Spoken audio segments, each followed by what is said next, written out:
یا علی یا علی یا علی۔ اور مسلسل بعنوان محرویت، بعنوان منجی عالم گفتگو آپ کے درمیان پیش کی جا رہی ہے۔ سورہ مبارکہ صف کی دو آیتوں کے ذہن میں کہ جو آیت امام حسین اور حضرت امام صاحب رسول الزمان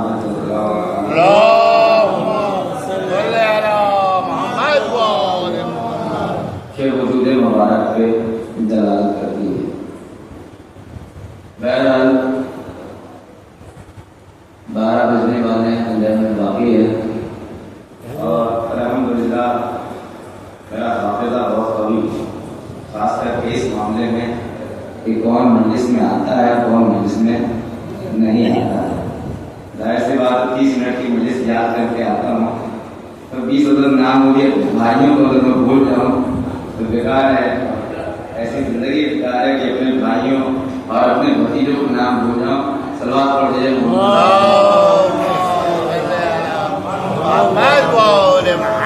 الحمدللہ یہ آنکھیں جو ہیں چشمے کی مدد سے بہت دور تک دیکھتی ہیں اور دیکھ رہی ہیں کون کون آ رہا ہے کون کون نہیں آ رہا ہے، اور نام لینا مناسب نہیں ہے۔ الحمدللہ نام بھی مجھے سب کے پتہ ہے، لیکن میں گفتگو کا آغاز کر رہا ہوں کہ میرے سامعین نبی کے لیے اور بالخصوص گفتگو جو ہماری ہوتی ہے وہ اپنے وقت کے امام کے لیے ہے، اپنی شہزادی کے لیے ہے، اور میں معصوم علیہ السلام کو ان ٹوٹے پھوٹے الفاظ میں ہدیہ پیش کرنے کی کوشش کر رہا ہوں۔ اور یقین جانیے کہ نہ میرا ذہن اتنا قوی ہے اور نہ زبان اس لائق ہے کہ ذکر اہل بیت کر سکوں، یہ تو ان کا صدقہ ہے کہ وہ گونگے کو زبان عطا کر دیتے ہیں، میں تو پھر بھی بولتا ہوا انسان ہوں۔ صلوات پڑھیے محمد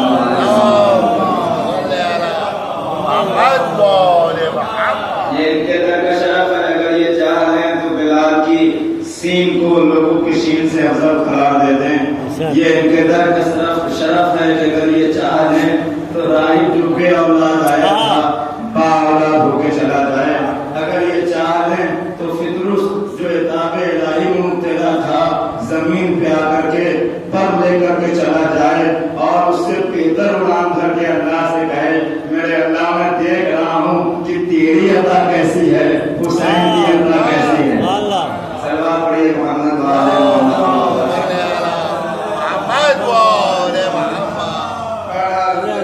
جسم کے اندر جان ہے، ان کے اندر زبان ہے اور قوت طاقت ہے، اور جن کا کھاتے ہیں ان کا گانا یہ نمک حلالی کی دلیل ہے، تو ہم کھاتے بھی ان کا ہے اور گاتے بھی انہی کا ہے۔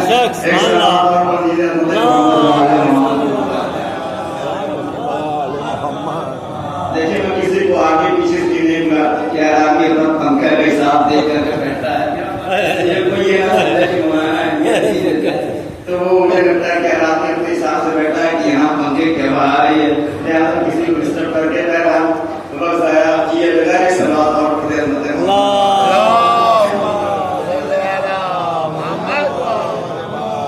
ایک صلوات اور پڑھتے محمد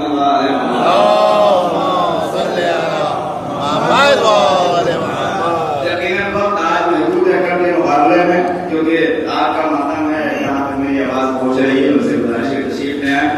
فرش اللہ اپنے مسلم بارگاہ میں یاد ہے کیونکہ آج کا ماتم ہے، بات ٹھنڈی ہو جائے گی، میرے وقت میرا محدود ہے، اسی اپنے وقت کے اندر تمام کرنا ہے۔ اللہ کہہ رہا ہے کہ یہ ہمارے نور کو ارادہ ہی کریے کہ ہمارے نور کو مٹا دیں، لیکن یہ مٹا نہیں سکتے، اس کو داغدار کرنا چاہتے ہیں وہ بھی نہیں کر سکتے۔ آدم سے لے کر کے عیسیٰ تک، عیسیٰ سے لے کر حسن عسکری علیہ السلام تک،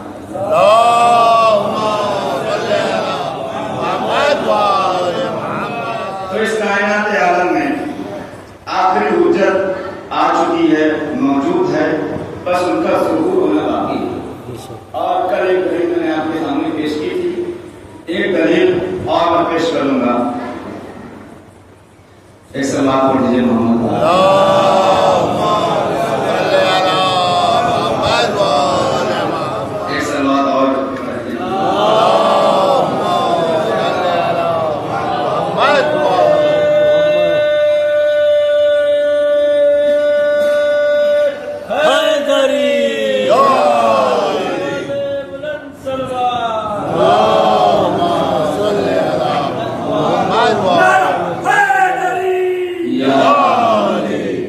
عزیزان محترم، دوسری دلیل کہ جب امام علیہ السلام اس کائنات تشریف لے آئے تو آپ نے میں نے ایک آیت پڑھی تو اس دن بنوی بندمون الذین استضعفوا فی الارض، یہ والی آیت پڑھی اور اس کے بعد آپ نے سورہ قدر کی تلاوت فرمائی. بسم اللہ الرحمن الرحیم، انا انزلناہ فی لیلۃ القدر. یہ سورہ تلاوت کا نام اس پر شہدا پہ تمام بیٹھنے والے جہاں بھی دنیا میں بیٹھے ان کی روح کو ہدیہ کر رہا ہوں امام علیہ السلام خصوص سے کہ اللہ کا جب یہ حادث کائنات میں آیا تو اس نے پڑھا بسم اللہ الرحمن الرحیم، انا انزلناہ فی لیلۃ القدر وما ادراک ما لیلۃ القدر لیلۃ القدر خیر من الف شہر تنزل الملائکۃ والروح فیہا بإذن ربہم من کل امر سلام ہی حتی مطلع الفجر. میں نے امام سے سوال کیا، مولا یہ سورہ آپ کیوں پڑھ رہے ہیں؟ سبحان اللہ. یہ سورہ آپ کیوں پڑھ رہے ہیں؟ ایک تو روایتوں میں موجود ہے، دوسرا میں اپنی طرف سے بیان کر رہا ہوں. امام آواز دے کہ تمہیں نہیں پتا کہ سورہ قدر کی نسبت کس ذات کی طرف دی گئی ہے؟ سورہ قدر کی نسبت کس ذات کی طرف دی گئی ہے؟ امام فرماتے ہیں سورہ قدر سے مراد ہماری جدہ حضرت فاطمہ الزہرا صلوات اللہ علیہا.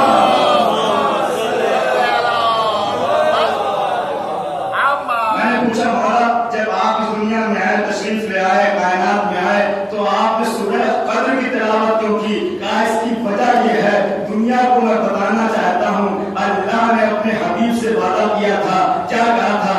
انا اعطیناک الکوثر، اے حبیب ہم آپ کو کوثر عطا کر رہے ہیں. میں دنیا میں آنے کے بعد انا سورہ قدر کی تلاوت کر کے بتا رہا ہوں کہ دنیا پہچان لے دشمن کی نسل تباہ ہو گئی، فاطمہ کا لال اب اس کائنات میں موجود ہے. تلاوت کر کے سورہ قدر سے مراد فاطمہ زہرا صلوات اللہ علیہا ہے. سورہ قدر کی تلاوت کر کے امام نے بتا دیا کہ فاطمہ کا وارث ابھی دنیا میں موجود ہے. اور دوسری وجہ کیا ہے؟ امام نے فرمایا اس لیے میں سورہ قدر کی تلاوت کر رہا ہوں کیونکہ سورہ قدر میرے وجود کے اوپر دلیل ہے. سورہ قدر میرے وجود کے اوپر دلیل ہے. کیسے دلیل ہے؟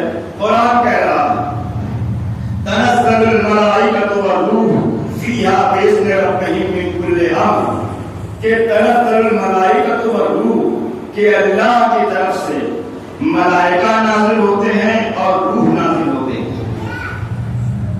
قرآن کو نازل ہوئے کتنے سال ہو گئے؟ 1400 سال تو ہوئی ہیں، کچھ کم زیادہ 1400 سال نازل ہوئے ہو چکے ہیں قرآن مجید کو. اور قرآن کی یہ آیت تنزل الملائکۃ والروح کہ فرشتے ہر شب قدر میں فرشتہ یعنی ملائکہ اور روح نازل ہوتے ہیں. اب یہ بتائیے کہ سرکار دو عالم کے جانے کے بعد آج کون اس کائنات میں ہے کہ جس کے گھر کے اوپر فرشتے بھی نازل ہوتے ہیں، روح بھی نازل ہوتے ہیں؟ قرآن کا دعویٰ ہے، مسلمان تو اس سے انکار کر ہی نہیں سکتا. مسلمان بھی یہ مانتا ہے کہ ہر سال شب قدر میں فرشتے بھی نازل ہوتے ہیں، روح بھی نازل ہوتی ہے. اب میرا سوال مسلمانوں سے ہے، وہ کائنات میں کس کا گھر ہے؟ وہ کون سا آدمی ہے جس کے اوپر اللہ کا ہر سال امر نازل ہوتا ہے؟ بھائی مسلمانوں میں نہ کوئی ایسا گھر موجود ہے، نہ کوئی ایسا ہادی موجود ہے جو بتا سکے کہ فلاں مسجد کے فلاں امام کے اوپر فلاں گھر میں روح الامین بھی نازل ہوتے ہیں، امر الہی بھی نازل ہوتا ہے. اتنی خاموشی اچھی بات نہیں ہے. آپ کے امام کے وجود کے اوپر دلیل چل رہی ہے. بھائی اس کائنات میں کوئی بھی مسلمان یہ دعویٰ نہیں کر سکتا کہ اس کی مسجد کے امام کے اوپر ہر سال فرشتہ بھی نازل ہوتا ہے اور روح الامین بھی نازل ہوتے ہیں. تو اس کائنات میں کون ہے جہاں فرشتہ نازل ہوتا ہے، جہاں روح نازل ہوتی ہے؟ بھائی پہلا تو سوال یہ ہے کہ آیا یہ آیت ایسے ہی اللہ میاں کہہ کے بھول گئے؟ بھائی اللہ کہہ رہا ہر سال نازل ہوتے ہیں تو کہاں نازل ہوتا ہے؟ کوئی تو ایسا امام چاہیے، کوئی تو ایسا آدمی چاہیے جس کے اوپر فرشتے اپنا امر لے کر نازل ہو. جب میں نے مسلمانوں سے کہا تو مسلمانوں نے کہا ہمارے پاس کوئی ایسا نہیں ہے. میں نے کہا ہو بھی نہیں سکتا. تمہارے اماموں کے اوپر یا या तो जिन्नात नाज़िल होते हैं या तो शैतान नाज़िल होता है। या जिन्नात नाज़िल होते हैं या शैतान नाज़िल होता है। मैंने अपने बड़े बुजुर्गों से ये वाकया सुना है कि शैतान को एक दिन ये समझ में आया जब हुसैन का उसने ये तमाम चीजें सरकार दो आलम की देखी और ये उम्मत और ये जाहो सब कुछ देखा, तो उसने फैसला किया कि आज जाकर के आदम का तौबा कर लेता हूँ अल्लाह की, और आदम की कब्र के ऊपर जाकर सजदा कर लेता हूँ, शायद अल्लाह मुझे माफ कर दे। तो दूसरा शैतान जो शैतान से बड़ा शैतान था वो शैतान के सामने आया और उसने कहा अजीब बेवकूफ आदमी हो जिसका तो वो जिंदा था तब सजदा नहीं किया और मुर्दे का सजदा करना चाहते हो। तो मैंने कहा अरे तुम्हारे ना इमाम इस लायक है ना तुम्हारा हादी इस लायक है, अरे तुम्हारे इमाम हादी क्या या जिन्नात नाज़िल होते हैं या शैतान नाज़िल होता है, भाई फरिश्ता वही नाज़िल होता है। उसने फरमाया अना बक़ियतुल्लाह, मैं अल्लाह का बक़िया हूँ, और याद रखो नानो माशिरुल अंबिया नानो अहलुल बैत, हम अहले बैत हैं, हमारा वही घर है जहाँ फरिश्तों की रफ्त व आमद रोज़े अव्वल से है। अरे जहाँ कल फरिश्ते नाज़िल होते थे वही आज भी नाज़िल होते हैं। भाई कल कहाँ नाज़िल होते थे? तो मदीना, पूरा मदीना गवाह है कि अली ने भी फरमाया कि जब भी मैं उस वक्त से अली के रसूल के साथ मौजूद हूँ गारे हिरा में, जब पहली बार जिब्राइल नाज़िल हुए थे तब भी अली मौजूद थे। यानी अली बताना चाह रहे हैं कि फरिश्ता हमेशा मोहम्मद के ऊपर नाज़िल होता है, मोहम्मद के ऊपर नाज़िल होता है। और मैंने कल भी पढ़ा था, आज भी मौजूद रसूल ने क्या फरमाया, अव्वलुना मोहम्मद और सबना मोहम्मद आखिरुना मोहम्मद, हमारा सबके सब मोहम्मद है। कल पहले मोहम्मद पे फरिश्ता नाज़िल हो रहा था, आज 14वें मोहम्मद पे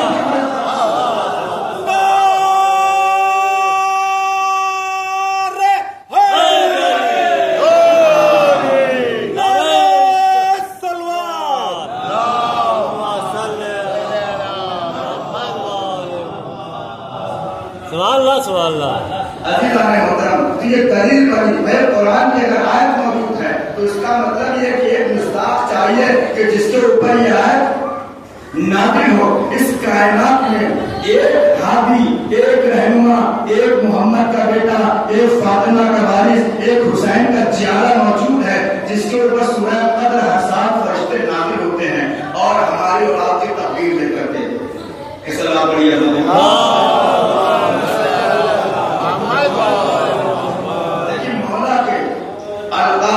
तीन लक़ब में आपको बयान करूंगा। बहुत सारे अलक़ाब में मौला के तीन बहुत अहम लक़ब मौला के। पहला लक़ब मौला का है बक़ियतुल्लाह। बक़ियतुल्लाह मतलब क्या है? अल्लाह का बक़िया। कुरान मजीद में अल्लाह शाह फरमा रहा है बक़ियतुल्लाह खैरुल लकुम इन कुंतुम मुमिनीन। इस सलात पढ़िए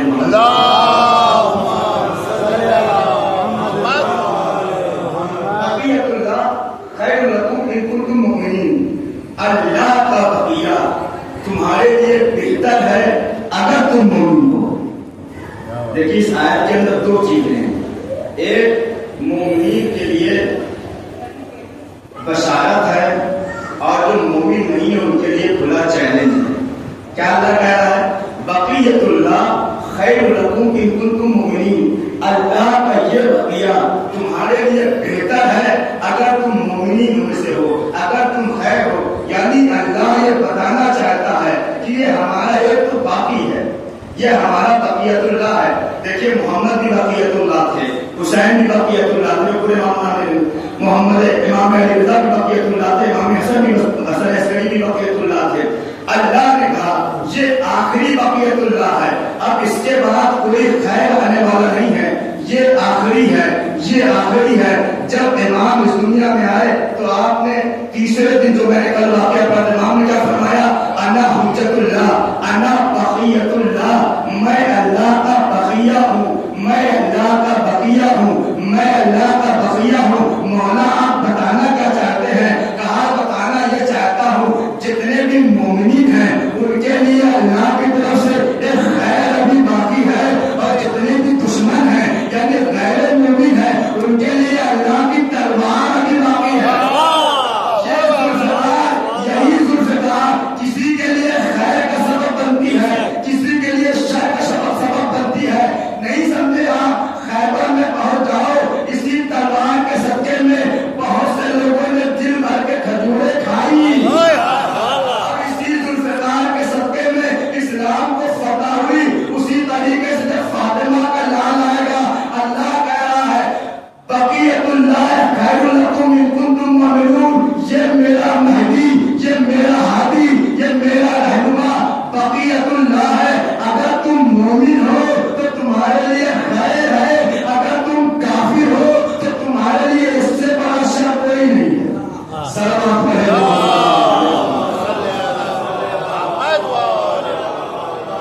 बक़ियतुल्लाह खैरुल लकुम, इस कायनात में ये बक़िया है, और इसके अलावा कोई किसी और से खैर की उम्मीद भी नहीं है। ये इमाम का पहला लक़ब है। और रवायतों के जुमले हैं कि जब इमाम ज़ुहूर फरमाएंगे खाने काबा से, तो उस जमाने में जितने भी मोमिन रहेंगे वो आपको इसी नाम से सलाम अलैकुम या बक़ियतुल्लाह, इस तरीके से आपको सलाम करेंगे, इस तरीके से आपको बुलाएंगे। इमाम अलैहिस्सलाम, इमाम का एक लक़ब और वो है खल्फ और खल्फ सादिक। खल्फ का मतलब होता है कि सबसे आखिर कर दिया करते हैं, तो ना उनके आंसू रोए कि जिनके सामने उनकी दादी को का पहलू शिकस्ता कर दिया गया, क्यों न रोए जिनके सामने इमाम अलैहिस्सलाम के सरोतन जुदाई कर दी, जिनके सामने इमाम अलैहिस्सलाम और उनकी बहनों की चादरें छीनी गई। ये सोबारों आज 6 मुहर्रम आ गई, अभी दौलत के सामने पेश किए जाएंगे। आज हुसैन के उस जवान का मातम हमें करना है, उस जवान के ऊपर आंसू बहाना है जिसकी उम्र करबला में सिर्फ और सिर्फ 13 या 14 साल थी, जो हसन का लाल था, परवा का दियाना था। ये सोबारों रिवायत बताती है कि हुसैन इब्न अली और 6 मुहर्रम के बारे में मिलता है कि 20,000 फौज का आज इजाफा हुआ लश्कर यजीद में, और जब जब लश्कर यजीद में इजाफा होता था शहजादी की दिल बढ़ जाता था। जनाब कासिम ने अपने चचा से पूछा, चचा ये बताइए कि हम हक के ऊपर हैं या नहीं हैं। सारी बातें करते रहे। एक मरतबा इमाम हुसैन ने जब लश्कर को देखा और दुनिया को बताने के लिए, वरना अहले बैत के खानदान के जब असगर का ये आलम है तो कासिम का आलम क्या रहा होगा। फिर मतलब इमाम ने पूछा, कासिम मेरे लाल तुम्हारी निगाह में मौत कैसी है। फिर मतलब कासिम ने कहा, मेरा नस्ल मेरे लिए मौत शहद से ज्यादा शीनी है, मेरे लिए मौत शहद से ज्यादा शीनी है। बस एक जुमला कहूंगा और उसके बाद रिवायत कहती है कि कासिम अलैहिस्सलाम खैमे में बैठे हुए थे और तमाम लोगों के नाम पढ़े जा रहे थे कि कल अली अकबर की शहादत होगी, कल फुला की शहादत होगी, कल फुला की शहादत होगी। कासिम इंतजार कर रहे थे कि उनका भी नाम आए। जब उनका नाम नहीं लिया गया, मतलब चचा खिदमत में, चचा जान जब मेरा नाम महज़र शहादत में नहीं है, आवाज में मेरे लाल तुम्हारी क्या बात है, कल तो सदर भी शहीद किया जाएगा। मैं कासिम अलैहिस्सलाम की बस गैरत को आपके सामने पेश करना चाहता हूँ। मतलब कासिम का दिल तड़प गया, चचा जान क्या अशकिया खैमे के अंदर आ जाएंगे, क्या अशकिया खैमे के अंदर आ जाएंगे। नहीं, आप इस जुमले तक पहुंचे नहीं। कासिम का दिल तड़प गया, अरे जिस खैमे में ज़ैनब और उम्मे कुलसूम जैसी दुनिया रहती हैं, और ये तो खैमे में है, क्या अशकिया खैमे में आ जाएंगे। हुसैन ने कहा, नहीं मेरे लाल खैमे में नहीं आएंगी, मैं सदर को लेकर के मक्तल में जाऊंगा। और एक जुमला साबिर पढ़ा करते हैं कि जब शबे आशूर आई है, एक खैमे में अली अकबर बैठे हुए थे, मौला अब्बास बैठे हुए थे। अली अकबर कह रहे थे कल पहले मक्तल में मैं जाऊंगा, तो अब्बास ने कहा, नहीं मेरे लाल अकबर, अगर तुम पहले मक्तल में जाओगे, तुम मेरे भाई की रोशनी हो, तुम मेरे भाई की आंख हो। अगर तुम मक्तल में चले गए तो मेरा भाई, मेरे आका की बीनाई चली जाएगी।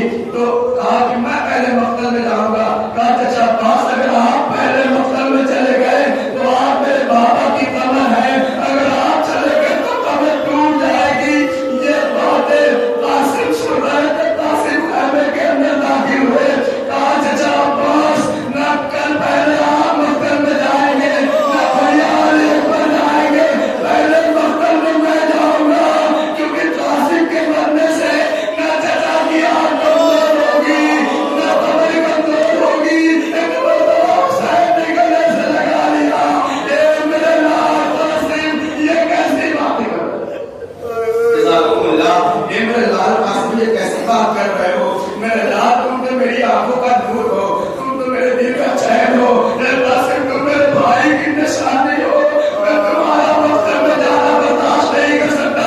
यही तो वजह थी जब रोते आशूर कासिम आए, एक मतवार तो मुझे रोक चला, मकसद में जाने की इजाजत दे दो। उसे अपने कहा नहीं कासिम, तुम्हें इजाजत नहीं मिलेगी।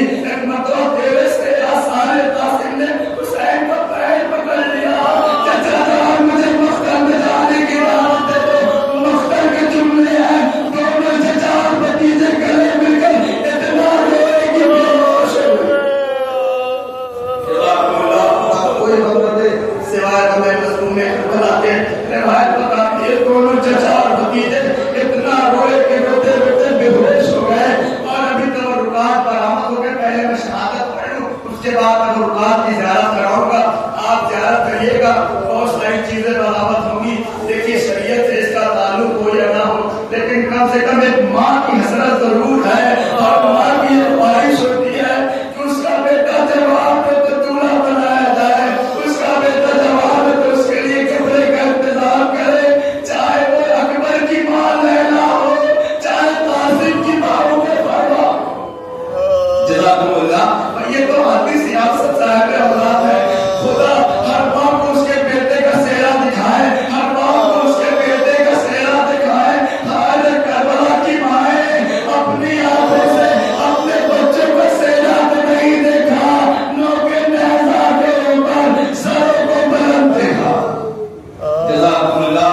खुदा कोई बंदा दे सिवाय हमें मजलूम करबला के इस मुबारक क़यामत हो गई जब इमाम हसन अलैहिस्सलाम को इजाजत नहीं मिली और आपने फिर अपने बाबा की ताबीज खोली और उसका हवाला दिया। इजाजत मिली, वक्त मेरा तमाम हो जाएगा तो मसाइल तमाम कर दूं। इजाजत मिली, मक्तल करबला में आया। कासिम लड़ते रहे, जमीन करबला पे गिरे और आवाज की चचा जान मेरी मदद को आइए। बस यही तो हुसैन टूट गए, यही